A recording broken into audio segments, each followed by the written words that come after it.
థాయిలాండ్‌కి, కంబోడియాకి ఇప్పుడు కొత్తగా జరుగుతున్న వార్ ఏం గాదు ఇది. వీళ్ళకి చాలా ఇయర్స్ నుంచి జరుగుతున్న గొడవనే. ఏందంటే ఈ రెండిటికి మధ్యలో బార్డర్‌లా ఒక టెంపుల్ ఉందన్నమాట. శివ టెంపుల్. ఆ టెంపుల్ 1000 సంవత్సరాల చరిత్ర కలిగిన టెంపుల్ అన్నమాట. సో, ఆ టెంపుల్ మాకంటే మాకు అని జెప్పేసి గొడవ పడుతుర్రు వీళ్ళు. అయితే 1962లా ఇంటర్నేషనల్ కోడ్ ఆఫ్ జస్టిస్ ఇది కంబోడియాదే అని జెప్పేసి అనౌన్స్ చేసినారన్నమాట. కాకపోతే అది థాయిలాండ్ యాక్సెప్ట్ జేయలేదు. అప్పటినుంచి కొంచెం నడుస్తూనే ఉందిగ. కానీ మళ్ళా ఇప్పుడు ఎందుకు ఇంత హైప్‌గా వార్ చేస్తున్నారంటే, జూలై 23 రోజు థాయిలాండ్ సోల్జర్ ఒకతను ల్యాండ్ మైన్ మీద కాలేసి ఆయనది మొత్తం కాలు ఎగిరిపోయిందనమాట.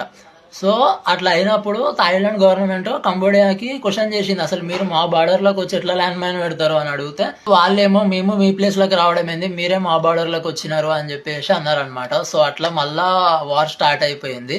ఈ 2 కంట్రీస్ వచ్చేసి బుద్ధిస్ట్ కంట్రీస్ అన్నమాట. 2 బుద్ధిస్ట్ కంట్రీస్ ఒక శివ టెంపుల్ కోసం ఇంత వార్ చేస్తున్నారు అన్నది హైలైట్ అన్నమాట. ఎకానమీ పరంగా చూసుకున్నా, పాపులేషన్ పరంగా చూసుకున్నా, వార్ చేసేంత కేపబిలిటీ పరంగా చూసుకున్నా గానీ కంబోడియా చాలా డౌన్‌లో ఉంది థాయిలాండ్ తోటి కంపేర్ చేస్తే. థాయిలాండ్ వాళ్ళు ఈజీగా గెలవగలుగుతారు కంబోడియాని. కానీ ఒక శివ టెంపుల్ కోసము కంబోడియా ధైర్యం చేసి వార్‌కైనా సిద్ధం అన్నట్టు వచ్చిందనమాట. సో, అదే హైలైట్ అసలు. చూడాలి ఏమైతదో ఇగ.